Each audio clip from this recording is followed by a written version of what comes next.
Give a damn about a hater when I feel like it. Not today, not today. Good day, sir, and my fellow cadets.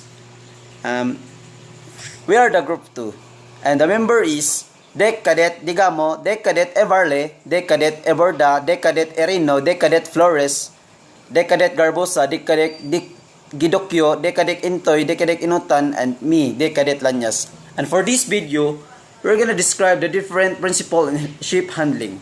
So what is ship handling? Ship handling and maneuvering is defined as the art of proper control of a ship while underway, especially in harbors, around docks and piers. This is one of the skills that any ship handler finds very satisfying when well accomplished. The most basic thing to be understood in the ship handling is to know and anticipate how a ship behaves under all circumstances and what orders should be given in order to make the ship behave and move exactly the way you want her to. The difference between the ship heading and the actual direction of movement of the ship should also be constantly attended to as this essential, important as low speeds and when they are wind and current. So the next speaker is Dec Cadet Eborda. Thank you, Dec Cadet Lanyas.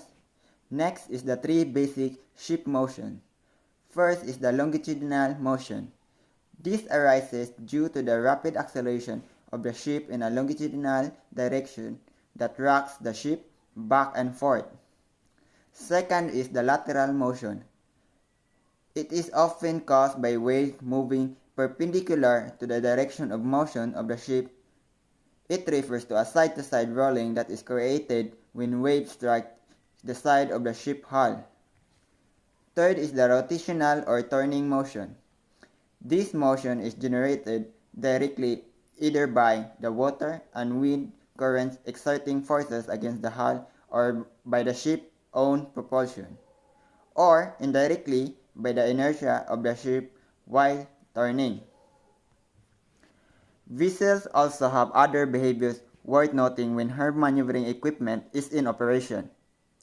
Depending on the type of propeller, a ship with a single propeller when run ahead from stop cants to either port or starboard. When to port astern from stop, the stern cants at a fast rate to port or starboard. When a ship has headway and the rudder is put over to one side, the bow turns to the same side where the rudder is turned. Thrusters, on the other hand, move the vessel end sideways. Thrusters, depending on its design, increase its effectiveness as the vessels slow down. Next is Dec Cadet Digamo. Good day, I am Dec Cadet Digamo Cruz Lawrence and I am here to discuss slide 6. On this slide is effects of external forces. The effects of external forces may become advantageous or disadvantageous to the ship handler.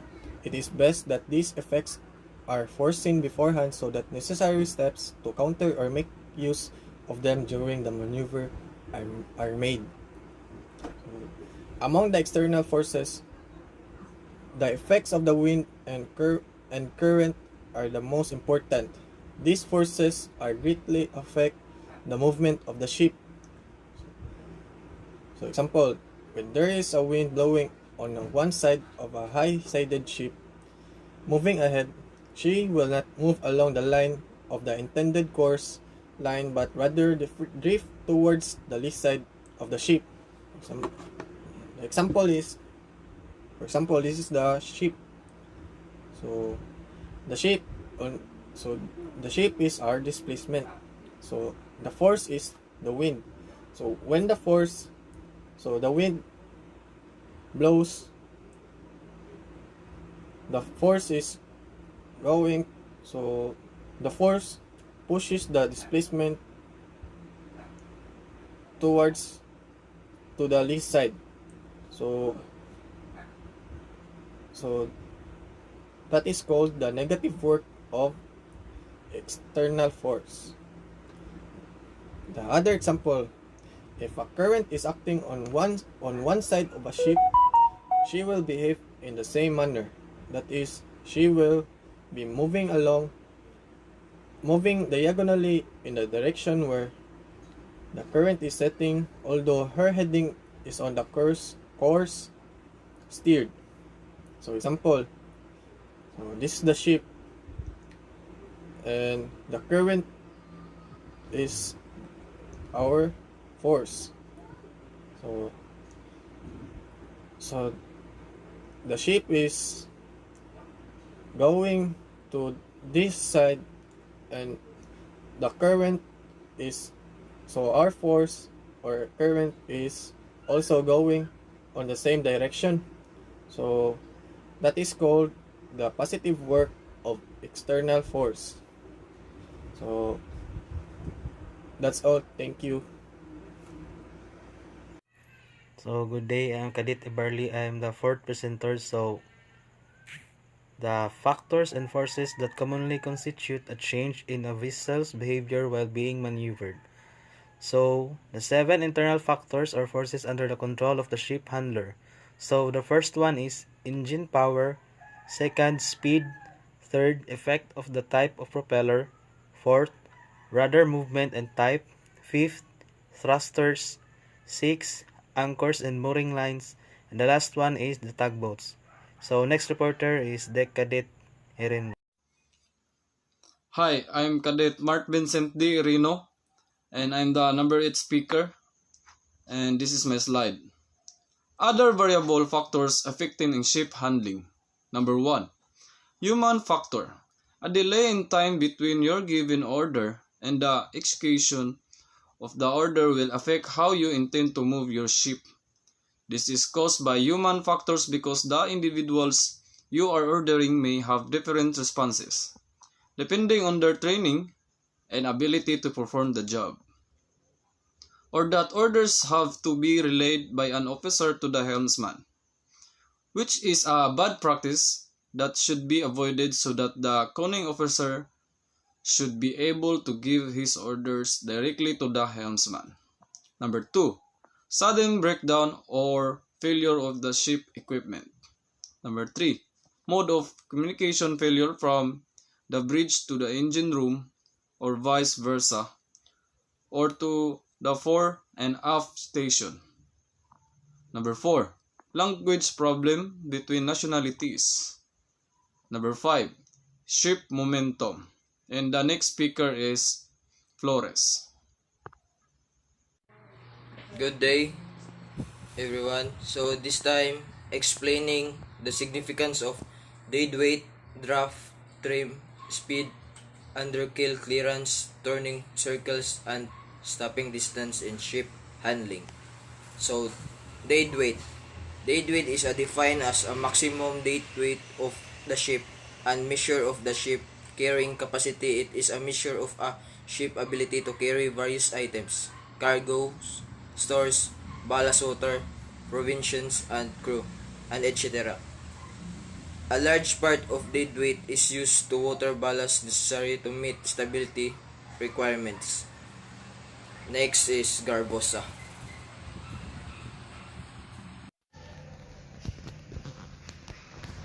Good day, sir. I'm Cadet Garbosa, and today I'll reporting the slide number 11, the draft. The draft or draught of the ship's hull is the vertical distance between the water line and the bottom of the hull or keel. Draft determines the minimum depth of water a ship or boat can safely navigate. And the draft can also be used to determine the weight of cargo on board by calculating the total displacement of water, accounting for the content of the ships. And that's all, sir. And the next reporter is Gidokyo. Good day, everyone. Good day, sir. I'm the Cadet Hidokyu. My topic is all about the trim. So, the trim of shape is described as a floating position and length direction. Namely, the bow of the ship is a deeper submerged into the water. The trim can have a significant impact of a vessel energy demand for a propulsion during sailing. Good day, sir. Good day, classmate. I am Wilbur Z. Intoy. So this time, I will gonna report about speed. Speed is of the ship as a non-linear relationship with fuel consumption. The ship which will go slower will have fewer air emission than a ship going faster. Speed of the ship has an impact at both design level and operational level. That is a navigation measure of the speed c equal to 1 nautical mile per hour, approximately 1.15 statute miles per hour. Thus, a ship moving at 20 knots is traveling as fast as a land vehicle at about 23 mph or 37 km per hour. So next, under keel clearance. The under keel clearance is a vertical distance between the deepest underwater point of the ship hull and the water area, bottom, or aground. The clearance should be sufficient to allow ships floatability in the most unfavorable hydrological and meteorological condition. So next is inutan. Good day, sir. Good day, classmate. My name is Cadet Inutan Orly Lawrence, and my topic is turning circle. So, a turning circle is the radius of the circle about which a vehicle turns when steered. So, a turning circle, the ship handler, for instance, should be aware of how long it will take for a vessel to become stopped in the water from a full ahead position or how far the vessel will advance in turn. Turning circle and stopping distance provide such essential information to those that today control today's ships.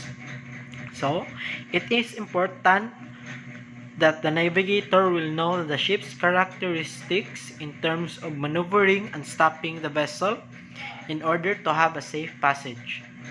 That would be all for my topic, and now I will introduce our next presenter, Mr. Lanyas. So thank you, cadets, and that's all for today. Thank you again, and have a great day to us.